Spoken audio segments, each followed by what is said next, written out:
35 साल का निर्भय, जो एक मल्टीनेशनल कंपनी में जनरल मैनेजर की पोस्ट पर कार्यरत है और अपना काम वह पूरी ईमानदारी से निभाता है। उसके ऑफिस में भी सभी लोग उसकी बहुत ही इज्जत करते हैं, चाहे वो उसके सहयोगी हो या उसके नीचे के तबके के लोग या उसके बॉस।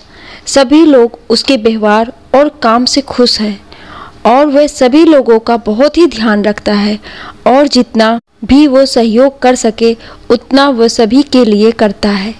निर्भय की फैमिली में उसकी बीवी रीमा, उसके 2 जुड़वा बच्चे, 4 साल की बेटी नव्या और बेटा अर्णव और उसकी माँ उषा देवी और पिताजी परमानंद जी रहते हैं। उन सभी लोगों में आपस में बहुत ही प्यार है और सभी मिलजुल कर रहते हैं। निर्भय के घर के आस पड़ोस के लोगों में भी उनके परिवार की बहुत इज्जत है। लोग आपस में नेक घर की मिसाल देते हैं कि कितना अच्छा बेटा है जो अपने माँ पापा को आज के ज़माने में भी इतना प्यार और सम्मान देता है। जहाँ एक तरफ समाज में माँ बाप बच्चों पर बोझ बनते जा रहे हैं, वहीं दूसरी ओर निर्भय उनसे बिना इजाज़त के कोई काम नहीं करता। घर के सभी बड़े छोटे निर्णय में उनकी सहमति जरूरी होती है। निर्भय अपने माँ पापा की इकलौती औलाद है और वह बिना किसी स्वार्थ के अपने माँ पापा की सेवा करता है। कोई भी व्यक्ति निर्भय को घर में देखकर यह अंदाज़ा नहीं लगा सकता कि वो बहुत बड़ी कंपनी में बहुत अच्छी पोस्ट पर कार्यरत है। उसके इस तरह से व्यवहार देखकर सभी लोग उसकी परवरिश को ही महान बताते हैं। उसके जानने पहचानने वाले लोग सभी उसके माँ बाप की परवरिश का ही मीठा फल बताते हैं, जो निर्भय को उसके संस्कार दे रूप में मिला है। निर्भय के पिता परमानंद जी एक सरकारी नौकरी से रिटायर आदमी हैं। अब वह सारा दिन मज़े से अपनी ज़िंदगी जीते हैं और खुश रहते हैं। उन्होंने अपनी पूरी ज़िंदगी दूसरों की सेवा करने में ही बिताई है और अपने काम के प्रति पूरी ईमानदारी रखी है और अब वह अपनी बची ज़िंदगी को आराम और आनंद के साथ जीना चाहते हैं। उनका दिन भर का अब यही ही रूटीन रहता है कि सुबह उठकर नित्य क्रियाकर्म के बाद सैर पर जाना, पूजा पाठ करना, दोस्तों के साथ गपशप करना, कभी अपने घर पर और कभी दोस्तों के घर पर। और जब भी समय मिले तब उन्हें पुराने गाने सुनना अच्छा लगता है और कभी कभार भजन सुनने के लिए पास ही एक मंदिर में अपनी पत्नी उषा देवी जी के साथ चले जाना और बच्चों के साथ खेलना। वहीं दूसरी ओर परमानंद जी की पत्नी और निर्भय की माँ उषा देवी भजन कीर्तन करना, सुबह उठते ही मंदिर जाना, अपनी बहू के साथ छोटे मोटे कामों में हाथ बटाना और सारा दिन बच्चों के साथ खेलने और अपने पति परमानंद जी के हमारे ज़माने वाले किस्से कहानियों को सुनते ही हुए ही समय व्यतीत करती हैं और कभी कभी अपनी उम्र वाली महिलाओं के साथ समय बिता लेती हैं। दोनों ही पति पत्नी इसी तरह से अपना सारा दिन गुजारते हैं और इसमें दोनों ही लोगों को ना कोई परेशानी है ना ही कोई शिकायत है। दोनों ही लोग बहुत खुश हैं। निर्भय की हमेशा से एक आदत रही है कि जब भी वह अपना काम खत्म करके ऑफिस से घर वापस आता तो अपने माँ पापा साथ समय जरूर व्यतीत करता। उन लोगों के पास बैठना, उनसे उनके दिन भर का हालचाल पूछना और अपना बताना, इस सभी बातों को वो उनके साथ शेयर करता था। वह और उसकी पत्नी रीमा दोनों लोग उनके साथ ही बैठते और सभी साथ में चाय पीते, खाना खाते। ऐसा एक दिन भी नहीं गुजरता था जब सबने साथ में खाना ना खाया हो या समय साथ ना बिताया हो। परमानंद जी के सभी दोस्त उनकी अच्छी किस्मत से जलते हैं कि आज के ज़माने में बड़े बुजुर्गों को बोझ समझा जाता है। किसी को किसी के लिए फुर्सत नहीं है, उनके लिए समय नहीं है। ऐसे समय में उनका बेटा उन्हें समय देता है, उनका हालचाल पूछता है, उनके अच्छे बुरे का ख्याल रखता है, अच्छे बुरे सभी फैसलों में उनकी राय लेता है। एक आदर्श बेटा है उनका। आज के समय का श्रवण कुमार है और तो और उसकी बहू रीमा वो भी अपने सास ससुर की सेवा बिल्कुल अपने माँ बाप की तरह से ही करती है। यदि कोई ये ना जानता हो कि वो उनकी बहू है तो सब उसे उनकी बेटी ही समझते हैं। उन सब का बहुत ही आदर्श परिवार है। सभी लोगों के संस्कार बहुत ही अच्छे हैं और बच्चे भी अपने दादा दादी से बहुत प्यार करते हैं। ऐसे ही हंसी खुशी से उन सब का समय गुजरता रहता है। अपनी अपनी ज़िंदगी में सभी लोग बहुत खुश हैं। समय अपनी रफ्तार से गुजरता जाता है और ऐसे ही दिवाली का त्यौहार आ जाता है। सभी लोग दिवाली को लेकर बहुत ही उत्साहित हैं।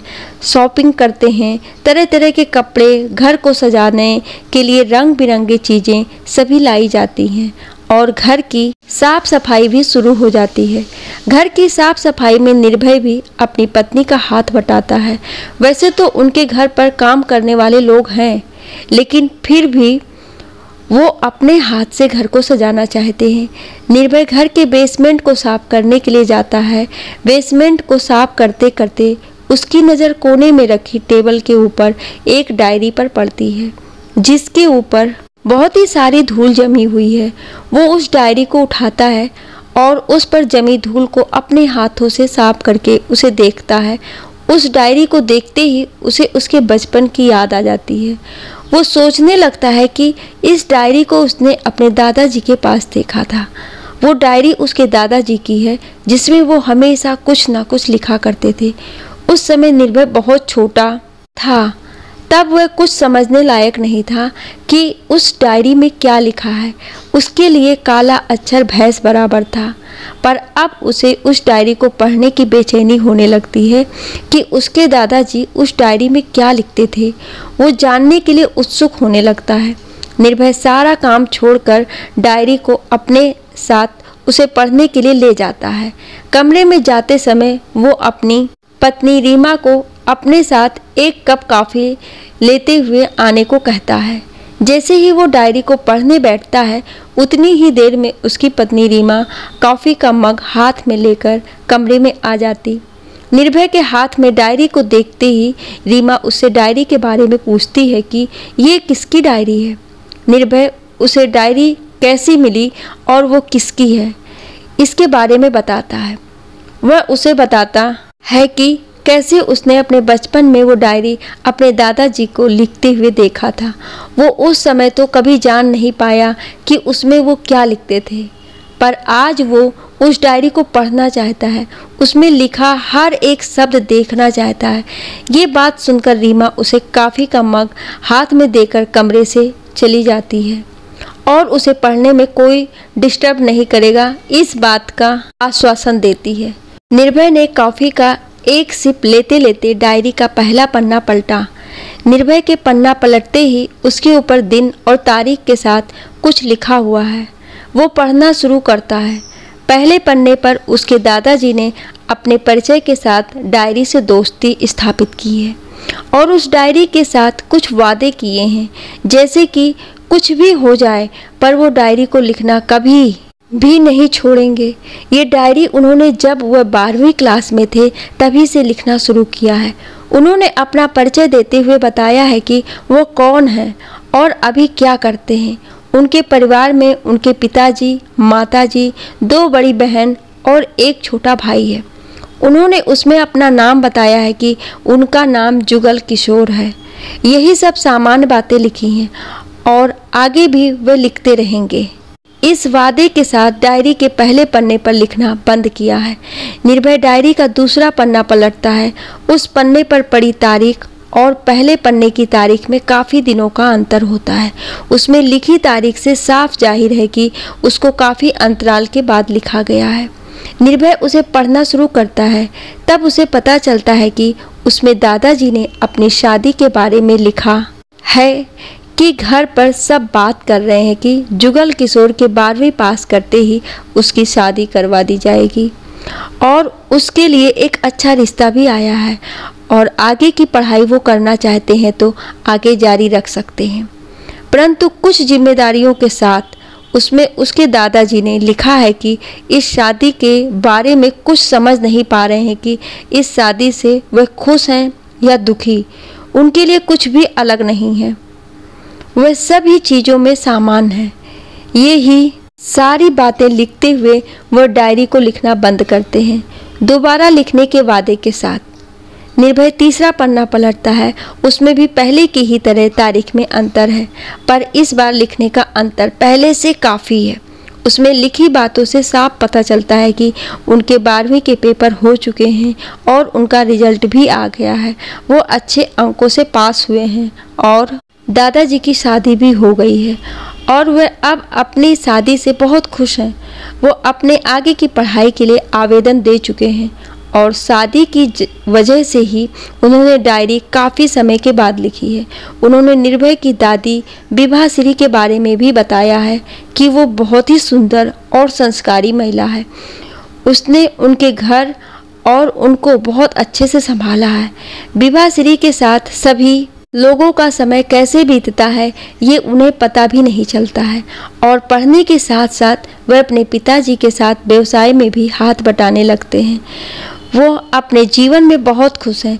इसी तरह की बातों को लिखने के बाद वे दोबारा डायरी लिखने के वादे के साथ लिखना बंद कर देते हैं। वो पन्ने आगे पलटता है, उसे भी काफ़ी समय के बाद लिखा गया है। उस पन्ने पर उसके पिताजी यानी परमानंद जी के दुनिया में आने की खुशखबरी के बारे में लिखा है और उनके पिताजी बनने से वह कितने खुश हैं इस बारे में उन्होंने अपने दिल का हाल लिखा है। इस बात से वे बहुत खुश हैं कि पारिवारिक दुनिया में उनका ओहदा बढ़ने वाला है। वो किसी बच्चे के पिता बनने वाले हैं। आगे के पन्नों को वो थोड़ी जल्दी जल्दी पढ़ता है। एक सरसरी सी नज़र से इस समय तक उसके पिताजी और उनकी छोटी बहन जो उनसे उम्र में 3 साल छोटी है का जन्म हो जाता है। वो सरसरी नज़र से पन्ने पलटता जाता है क्योंकि उन पन्नों पर उनकी पत्नी, उनके बच्चे और दादाजी के पिताजी के स्वर्गवास के बारे में लिखा है और दादाजी पढ़ लिख कर एक नौकरी पर कार्यरत हैं। इन्हीं सब बातों के बारे में लिखा है। जल्दी जल्दी पन्ने पलटते हुए उसकी नज़र एक पन्ने पर टिक जाती है क्योंकि उस पन्ने पर उसके पिताजी परमानंद जी की शादी का जिक्र है। वह थोड़ा रुकता है। कॉफ़ी का आखिरी सिप लेते हुए उसे ख़त्म करके मग को टेबल पर रखते हुए वह पलंग पर लेट जाता है और डायरी को आगे पढ़ता है। उस पन्ने पर उसके दादाजी ने उसके पापा परमानंद जी की शादी का जिक्र किया है। उसके बारे में लिखा है कि आज उनकी शादी है और उस डायरी ने कब से उनका साथ दिया है कि आज उनका बेटा कितना बड़ा हो गया है कि आज बहू ला रहा है और इस बात से दादा और दादी जी कितने खुश हैं। उनके घर उनकी लक्ष्मी आ रही है और कैसे बहुत ही जोरों शोरों से उसके आने की तैयारी की जा रही है। इन सभी बातों को पढ़कर निर्भय थोड़ा भावुक हो जाता है। वो मन ही मन ये सोचने लगता है कि ये बात कितनी सही है कि एक बाप का अपने बच्चों के प्रति प्यार और खुशी एक बाप बनकर ही समझी जा सकती है। वह सोचने लगता है कि आज मैं भी एक बाप बन गया हूँ और अपने बच्चों के प्रति क्या खुशी होती है ये मैं भी आज समझ सकता हूँ। उसके बच्चे आज कुछ भी अच्छा करते हैं तो सीना खुशी से चौड़ा हो जाता है और उसे बहुत ही खुशी होती है। ये सोचते सोचते वह पन्ना आगे पलटता है। उस पन्ने पर उसके दादाजी ने उसकी माँ उषा देवी जी के घर पर परमानंद की दुल्हन के रूप में आने का जिक्र किया है। उन्होंने बताया है कि कैसे घर पर बहू का स्वागत किया गया, शादी कैसे हुई, कौन कौन शादी में खुश था और कौन नाराज था। उन्होंने डायरी में सभी बातों का व्याख्यान इस तरीके से किया है कि कोई भी व्यक्ति उसे पढ़कर शादी में अपनी मौजूदगी महसूस कर सकता है। एक एक बात को शब्दों में बड़े ही सलीके से पिरोया गया है जिससे उनकी भावनाओं का आसानी से पता चलता है कि वो इस शादी से कितने खुश हैं और अपनी बहू के आने से गौरवान्वित महसूस कर रहे हैं।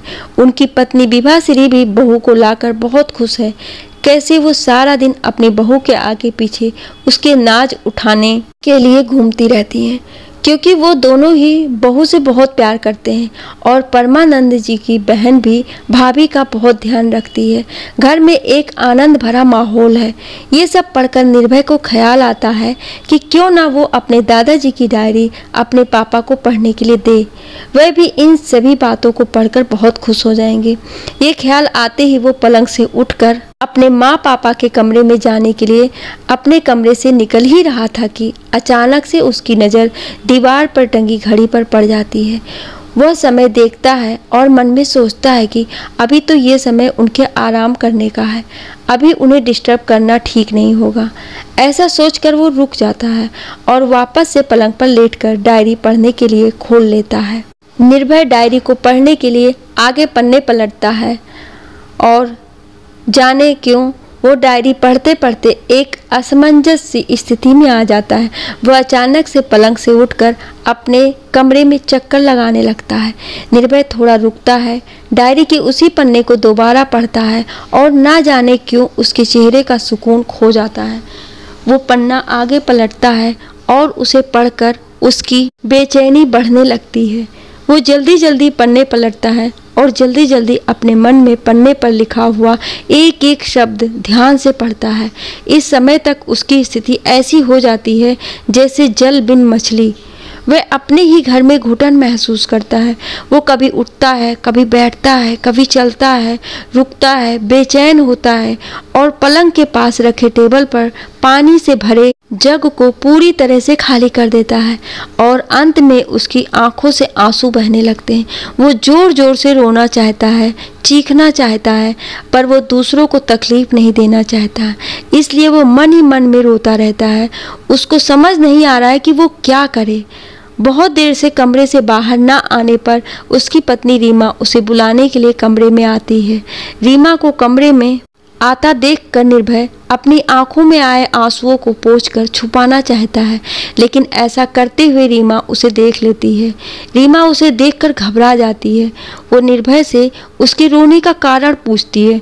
वो कहती है कि क्या हुआ, तुम इतना परेशान क्यों हो, क्या हुआ है जो तुम रो रहे हो। निर्भय अपनी पत्नी से कुछ नहीं छुपाता और उसके पूछते हुए रीमा के गले लगकर जोर जोर से रोने लगता है। वो चाहते हुए भी अपने आंसुओं को रोक नहीं पाता। रीमा परेशान होने लगती है। उसे समझ नहीं आ रहा है कि आखिर निर्भय को क्या हुआ है, वो ऐसे क्यों रो रहा है। वो मन में सोचने लगती है, पहले तो कभी ऐसा नहीं हुआ। सबको खुश रखने वाला और हमेशा दूसरों को हंसाने वाला इंसान आज क्यों इतना परेशान हो गया है कि उसके आंखों से आंसू बह रहे हैं। वो निर्भय को पानी का गिलास हाथ में देकर उसे पानी पीने को कहती है। वह पानी पीकर थोड़ा नॉर्मल होता है, अपने आप को संभालता है। रीमा फिर से उससे उसके परेशान होने का कारण पूछती है।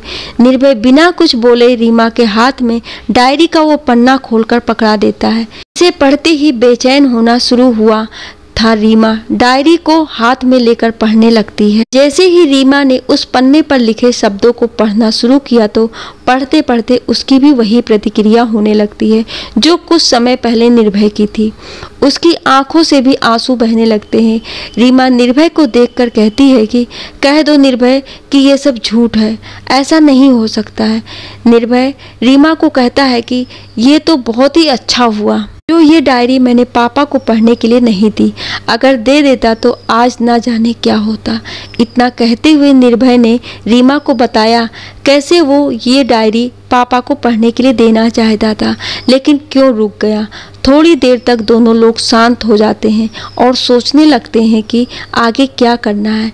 थोड़ा रुकने के बाद निर्भय रीमा को उसके दिमाग में चल रहे विचारों को बताता है। रीमा ने भी सब कुछ जानकर सुनकर निर्भय हर फैसले में साथ देने का वादा किया है। अब वह दोनों मिलकर उस डायरी को छुपा देते हैं कि कहीं वो किसी और के हाथ में ना लग जाए। अपने आप को शांत करके दोनों लोग बाहर आकर सबके साथ बैठ जाते हैं कि जैसे कुछ हुआ ही नहीं है। सबके साथ यूं ही दिन गुजर जाता है। दूसरे दिन निर्भय सुबह जल्दी जल्दी नाश्ता करके तुरंत ही घर से निकल जाता है। उसे आज बहुत ही ज़रूरी काम था, पर काम को करने से पहले वो किसी को मिलने के लिए कहीं जाता है। शायद उसे किसी के बारे में पूछना था या किसी के बारे में कुछ जानना था। कुछ देर वहाँ पर बिताने के बाद वो घर वापस आ जाता है। उसका किसी भी काम में मन नहीं लग रहा है, बस कुछ गुमसुम हो गया है। ना किसी को कुछ बता रहा है, ना किसी से कोई बात नहीं कर रहा है कि इस तरह से व्यवहार करने से घर में उसके माँ पापा सभी परेशान हैं, क्योंकि उसने ऐसा पहले कभी नहीं किया है। सबके साथ समय बिताने वाला व्यक्ति आज अकेले रहना पसंद कर रहा है। सब अपनी अपनी जगह परेशान हैं। निर्भय की चुप्पी के कारण उसके माँ पापा बहुत चिंता में हैं कि जरूर कोई बात है जो वो हम सबसे छुपा रहा है। वह लोग रीमा से भी उसके इस तरह से व्यवहार करने का कारण पूछने को कहते हैं। वह यही कहकर सबको शांत करती है कि उसे कुछ नहीं पता है कि निर्भय ऐसा क्यों कर रहा है। निर्भय की माँ उषा देवी कहती है कि मुझसे उसकी ऐसी चुप्पी बर्दाश्त नहीं होती। मैं खुद ही उससे पूछती हूँ कि वो ऐसा क्यों कर रहा है। इतना कहकर वो सीधा ही निर्भय के कमरे में जाकर उसके इस तरह से व्यवहार करने का कारण पूछती हैं। निर्भय उन्हें कुछ नहीं कहता। वो चुपचाप अपने कमरे से निकलकर घर से बाहर चला जाता है। थोड़ी देर बाहर रहने के बाद निर्भय घर वापस आता है और सीधे ही अपने कमरे में चला जाता है। वो कमरे में जाते जाते अपनी पत्नी रीमा को एक कप कॉफ़ी का साथ लेते हुए उसे कमरे में आने को कहा। उसकी पत्नी रीमा कॉफ़ी लेकर निर्भय के कमरे में जाती है। कॉफ़ी का मग हाथ में लेकर उसे कमरे से चले जाने को कहता है। रीमा बिना कुछ कहे बाहर आ जाती है। उषा देवी रीमा से आंखों ही आंखों में इशारा करके पूछती है कि निर्भय ने कुछ बताया, पर वह ना में सिर हिला देती है। वो दिन भी गुजर जाता है पर निर्भय किसी से कुछ नहीं कहता है, ना ही बच्चों के साथ खेलता है। कुछ दिन ऐसे ही निर्भय की चुप्पी के साथ गुजर जाते हैं, पर निर्भय ने इन तमाम दिनों में ना किसी से कोई बात की और ना ही कुछ बताया है। वह सीधा ऑफिस जाता और घर पर आकर अपने कमरे में चला जाता। ना किसी से कोई बात करता, ना कुछ कहता। बस थोड़ी बहुत औपचारिकता के अलावा उसके इस तरह से व्यवहार को देखकर आज परमानंद जी ने बड़े ही गुस्से में निर्भय को अपने कमरे में बुलाया। उन्होंने निर्भय को थोड़ा गुस्सा करते हुए उससे उसकी चुप्पी का कारण पूछा।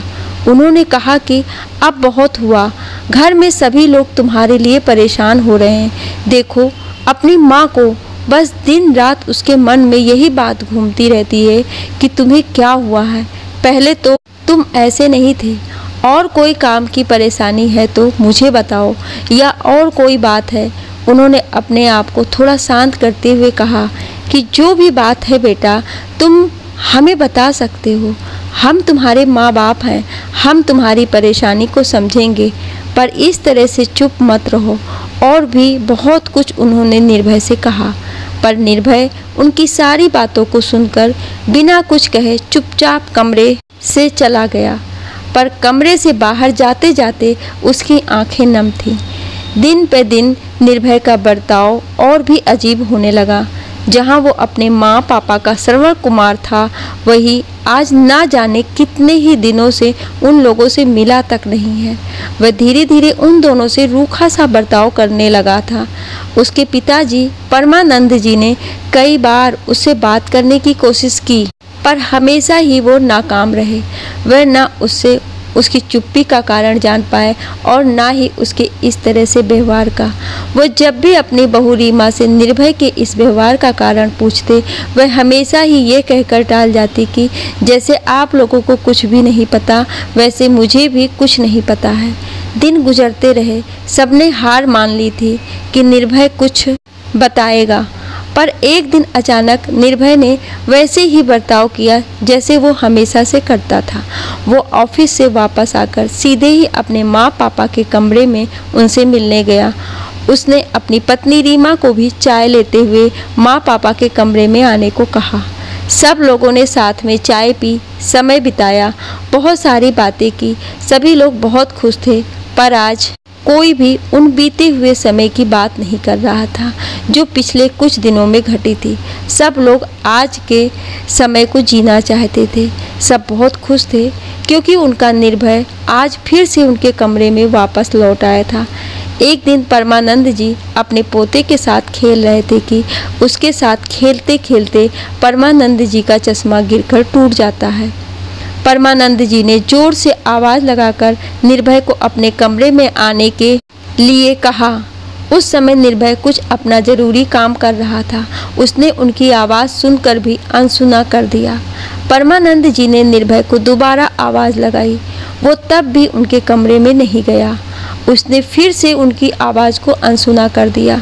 निर्भय के पास में ही उसकी माँ उषा देवी बैठी हुई थी और वह सब कुछ होता हुआ देख रही थी कि कैसे निर्भय अपने पिताजी की आवाज़ को सुनकर उसे अनसुना कर रहा है। उन्होंने निर्भय को अपने हाथों से जोर से हिलाते हुए कहा कि क्या बात है बेटा, तुम्हारे पापा तुम्हें कब से बुला रहे हैं, तुम सुनकर भी ना सुनने का नाटक क्यों कर रहे हो? मैं भी यहीं बैठी हूँ, जब मुझे सब सुनाई दे रहा है तो तुम्हें क्यों नहीं? निर्भय ने अपनी माँ की तरफ गुस्से से देखते हुए कहा कि अगर ज़्यादा दिक्कत है तो आप क्यों नहीं चली जाती? मुझे परेशान मत करो। बस हर वक्त आप लोगों को दूसरों को परेशान करने के सिवाय आता ही क्या है? जब देखो तब कुछ ना कुछ बक बक लगी ही रहती है आप लोगों की। ये नहीं देखना कि दूसरा भी परेशान हो सकता है, उसे भी कुछ काम हो सकता है, पर नहीं, बस हमेशा अपना सोचना, अपना देखना। निर्भय के मुंह से अपने और परमानंद जी के बारे में ऐसी बातें सुनकर उषा देवी जी को अपनी आंखों और कानों पर विश्वास ही नहीं होता। वह ये समझ ही नहीं पा रही थी कि आखिर निर्भय को हुआ क्या है, कि निर्भय ऐसा व्यवहार क्यों कर रहा है। उषा देवी जी ने निर्भय को टोकते हुए कहा कि ये तुम कैसी बातें कर रहे हो? तुम्हें शर्म नहीं आती? क्या हम तुम्हारे माँ बाप हैं, कोई गैर नहीं, जो तुम इस तरह से व्यवहार कर रहे हो? उषा देवी जी को तेज आवाज में बात करते सुना तो परमानंद जी भी अपने कमरे से बाहर चले आए और रीमा भी किचन में काम कर रही थी, वह भी अपना सारा काम छोड़कर बाहर चली आई। परमानंद जी ने बाहर आते ही उषा देवी जी से पूछा कि क्या बात है, क्यों तुम इतना नाराज हो रही हो? परमानंद जी की बात को सुनते ही उनकी आंखों से आंसू बहने लगे और रोने लगी। उन्हें रोता हुआ देख रीमा भी थोड़ा घबरा गई कि ऐसी क्या बात हो गई है, और परमानंद जी की तो आंखों में गुस्सा उतर आया था। उषा देवी रोते रोते बोली कि पूछिए अपने बेटे से कि क्या बात है, क्या हुआ है? हम दोनों इस पर बोझ बन गए हैं। कहता है कि सारा दिन बस हम बैठे रहते हैं, कुछ काम नहीं करते हैं और ना ही किसी को कुछ करने देते हैं। यह सुनते ही परमानंद जी ने निर्भय पर तंज कसते हुए कहा कि तुम ही बता दो बेटा कि झाड़ू लगा लिया करें या बर्तन मांज लिया करें या तुम्हारे कपड़े धो दिया करें, तुम ही बता दो हमें क्या करना है। परमानंद जी को ऐसा कहते सुन उनकी बहू रीमा उनसे तुरंत बोली कि ये तो आपकी मर्जी है, जो चाहे सो करे, बस मुझे बता देना आप लोग क्या करने वाले हैं, तो मैं बाई से मना कर दूंगी कि आज से वो काम ना करे। बहू को ये सब बातें बोलते सुन परमानंद जी और उनकी पत्नी उषा देवी एकदम सुन्न रह गईं, क्योंकि उन्होंने इन सब बातों की कभी कल्पना भी नहीं की थी। परमानंद जी अपनी पत्नी को लेकर सीधा अपने कमरे में चले जाते हैं, पर जाते जाते वो उन्हें उनके साथ किए गए व्यवहार पर कभी भी उन्हें माफ़ नहीं करेंगे, ऐसा कह कर जाते हैं। कमरे में आ जाने के बाद वह दोनों एक दूसरे को आपस में बिना बात किए कुछ मिनटों तक देखते रहे। वह एक दूसरे को ऐसे देख रहे थे जैसे मानो मन ही मन वह अतीत के किसी पन्ने को खोज रहे हों।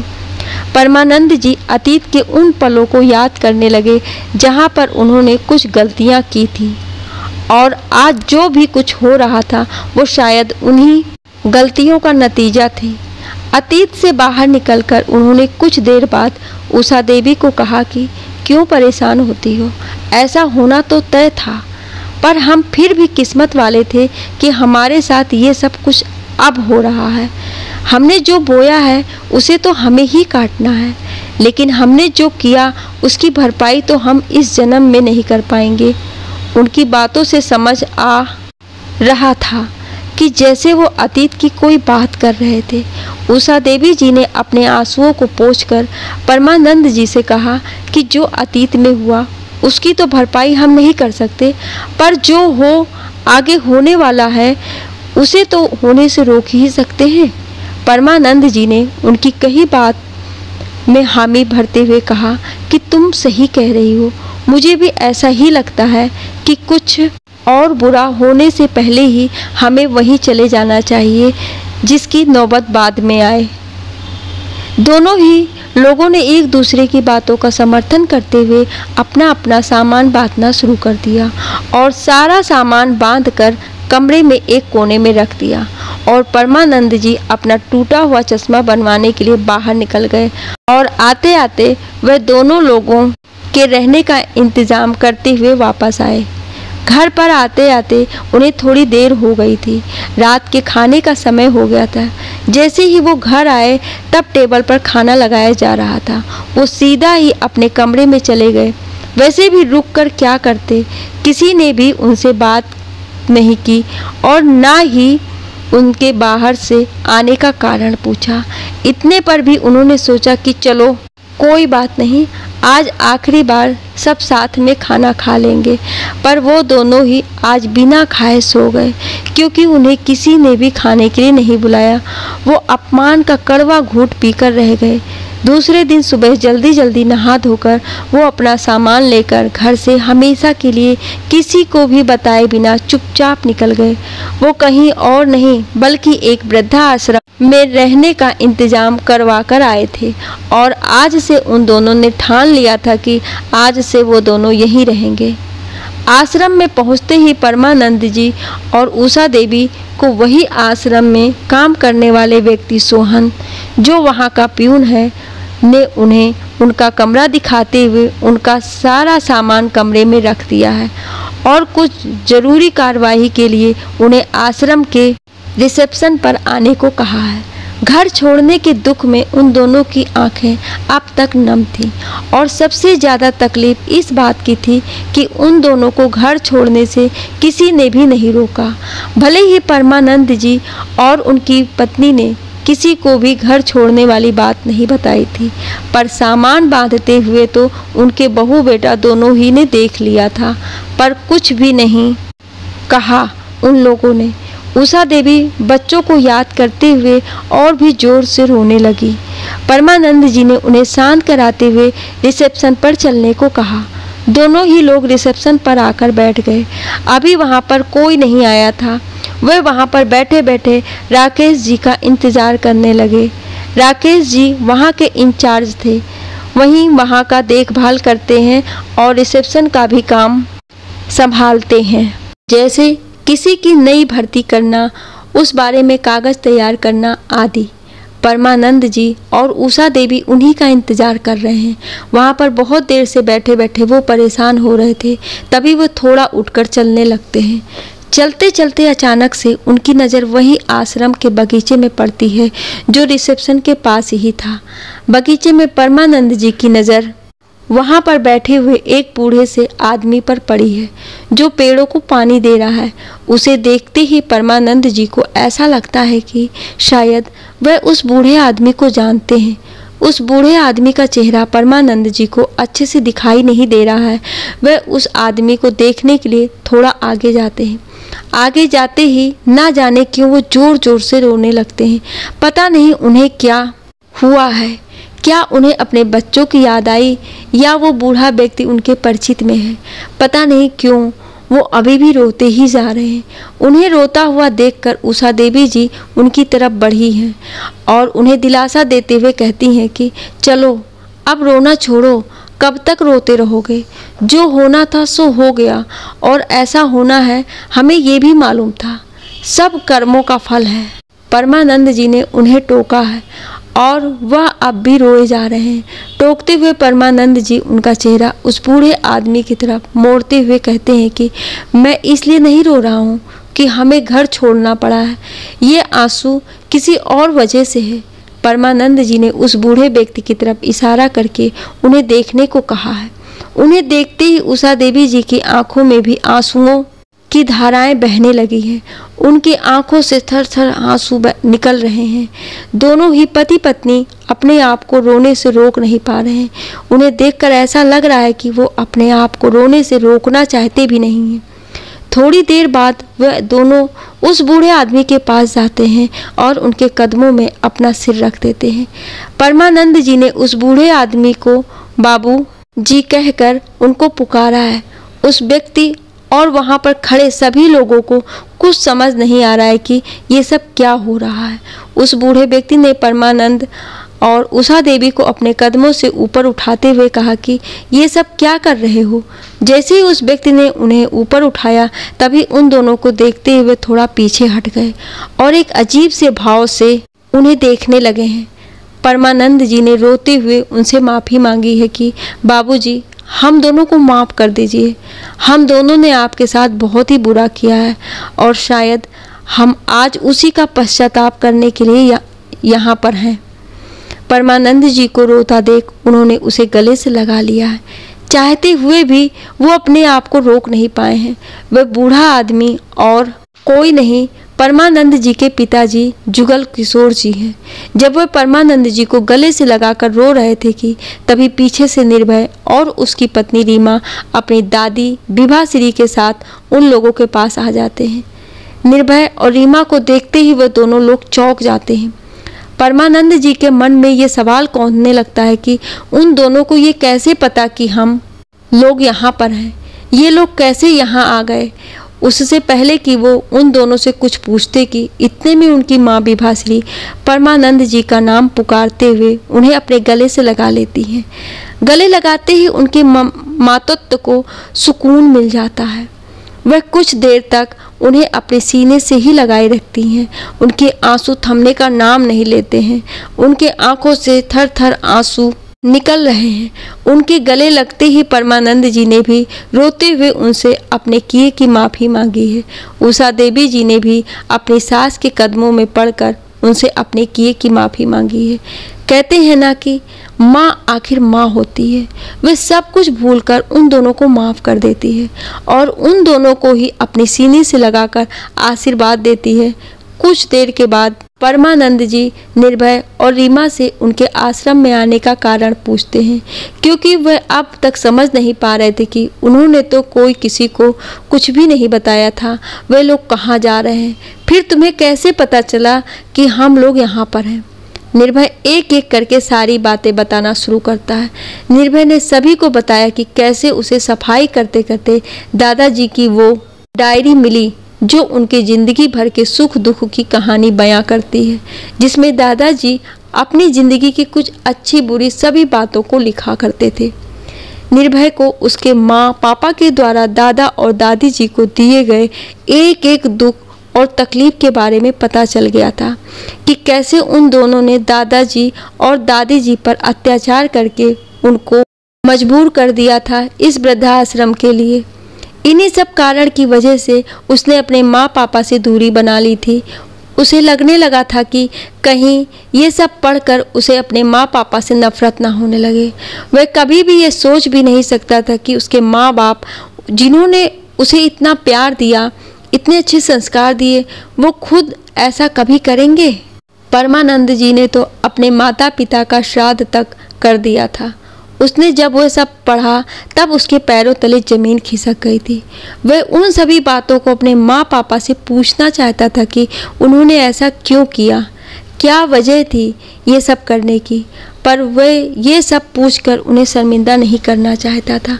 उसने बताया कि उसे डायरी को पढ़ने के बाद ही मालूम हुआ कि दादाजी और दादी जी को आज से 12 साल पहले इसी वृद्धाश्रम में छोड़ा गया है।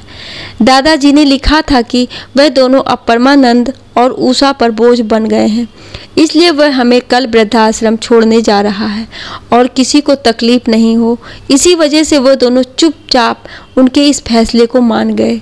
जैसे ही ये सारी बातें निर्भय ने डायरी में पढ़ी, उसी बात से वह जोर जोर से रोने लगा था। उसे ये समझ ही नहीं आ रहा था कि ऐसा कैसे हो सकता है। उसे इतना प्यार करने वाले माँ बाप अपने माँ बाप के साथ इतना बुरा कैसे कर सकते हैं। उन लोगों ने तो जीते जी उनका श्राद्ध तक कर दिया था, उनके जीते जी उन्हें मार डाला है। जिस समय निर्भय को ये बताया गया था कि उसके दादा दुनिया में नहीं रहे, एक कार एक्सीडेंट की वजह से वह स्वर्ग सिधार गए हैं, उस समय निर्भय अमेरिका में अपनी पढ़ाई कर रहा था और उसे आने से मना कर दिया गया था। उससे कहा गया कि जो होना था सो हो गया, अब आकर क्या करोगे, व्यर्थ ही पढ़ाई का लॉस होगा और साथ ही साथ पैसे का भी। इन सभी बातों को याद करके वो बहुत रोया। वह अपनी आंखों पर विश्वास ही नहीं कर पा रहा था कि उसके अपने दादा दादी के साथ ये सब हुआ। वह सपने में भी ये नहीं सोच सकता था। डायरी में पढ़ते ही कि वह दोनों किस वृद्धाश्रम में हैं, वह तुरंत ही दूसरे दिन उनसे मिलने के लिए इस आश्रम में आया और उन्हें पाकर वह बहुत खुश हुआ और अपने साथ घर चलने के लिए कहा। पर दादाजी दादी ने घर चलने से मना कर दिया। वह फिर से उस नर्क में नहीं जाना चाहते थे और ना ही किसी पर बोझ बनना चाहते थे। अब वो आश्रम ही उन दोनों का घर था। वहाँ के लोगों से ही उनका परिवार था और ना जाने उनके जैसे कितने ही और लोग थे उस आश्रम में, जो आपस में मिलकर एक दूसरे का दुख बांट लिया करते थे। उन्होंने साफ साफ चलने से मना कर दिया था। निर्भय ने अपने दादाजी और दादी जी को लाने के लिए ही अपने माँ बाप से दूरी बनाई थी और उनके साथ गलत व्यवहार किया था, जिससे उन लोगों को अतीत में अपने माँ बाप के साथ जो जो गलत किया वो याद करा सके। निर्भय ने अपने माँ पापा से माफ़ी मांगते हुए ये सब बातें उन्हें बताई। निर्भय ने कहा, मुझे माफ़ कर माँ पापा, मैं आप लोगों के साथ ऐसा कभी भी नहीं करना चाहता था, पर मेरे पास आप लोगों को मिलवाने का और कोई भी रास्ता नहीं था।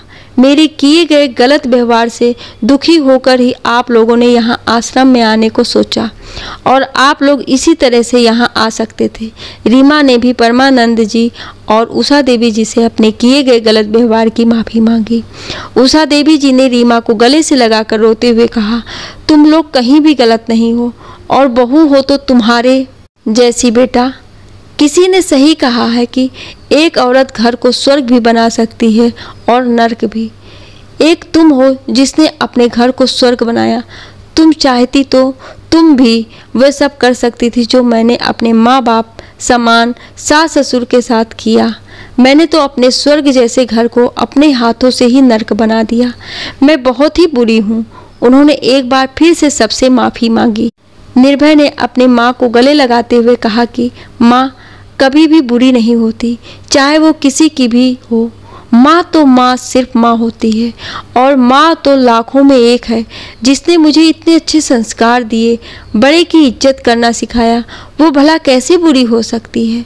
निर्भय ने कहा, माँ ताली कभी एक हाथ से नहीं बजती। मुझे पता है कि दौड़ चाहे कोई भी हो, पर अरमान हर किसी के होते हैं, चाहे वो औरत हो या आदमी। इच्छाएं हर किसी के मन में होती है और जब अरमान पूरे नहीं होते तब इंसान ना चाहते हुए भी कुछ ऐसी गलती कर जाता है जिसका पछतावा उम्र भर रहता है। अगर दादा दादी जी ने भी कभी आपके और आपके अरमानों के बारे में भी सोचा होता तो शायद ऐसा कभी भी नहीं होता, पर वह दोनों हमेशा अपने बेटे में ही लगे रहे, हमेशा उसके बुरे व्यवहार में, उसकी गलती में हमेशा उन्हीं का साथ दिया। पर आपको कैसा लग रहा है, आप क्या चाहती हो, कभी परवाह नहीं की। शायद ये सब उसी की कमी रही होगी जो आपने इस तरह का व्यवहार अपनाया।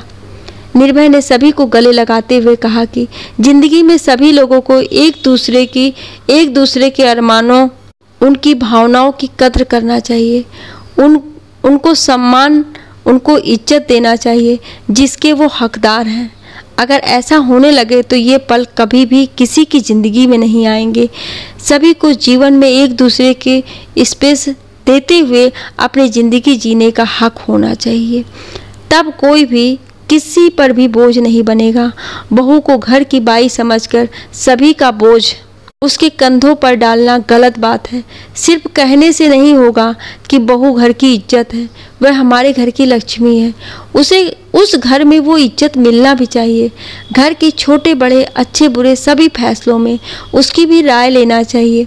निर्भय उषा देवी की तरफ मुंह करते हुए कहा, माँ आप बुरी नहीं हो, बस वह कुछ समय था जो बुरा आया था और अब वो गुजर गया है। निर्भय की कही गई सारी बातें सुनकर सभी की आंखों से आंसू बहने लगे हैं। सभी लोग भावुक हो जाते हैं। तभी निर्भय की दादी उषा देवी जी को गले से लगाकर उनसे माफ़ी मांगती हैं और उन्होंने भी उनके पैर छूकर अपने किए की माफ़ी मांगी। आप सभी बहुत खुश थे। निर्भय के माँ पापा बड़ी इज्जत और मान सम्मान के साथ अपने माँ पापा को घर जाते वक्त वृद्धा आश्रम के सभी लोग विभाश्री और जुगल किशोर के लिए बहुत खुश होते हैं। सभी हंसकर और खुशी खुशी आश्रम से विदा लेते हैं।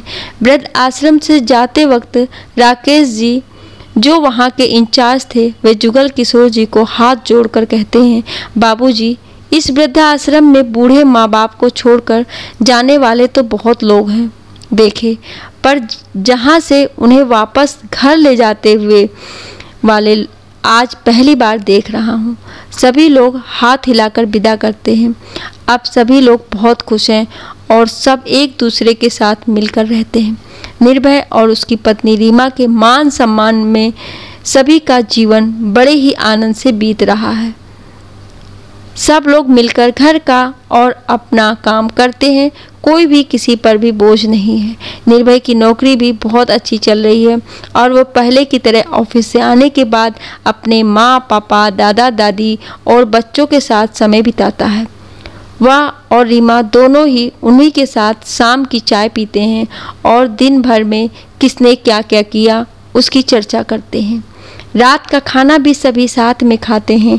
आखिरकार सुबह का भूला शाम को घर वापस आ ही जाता है और अपनों की घर वापसी होती है।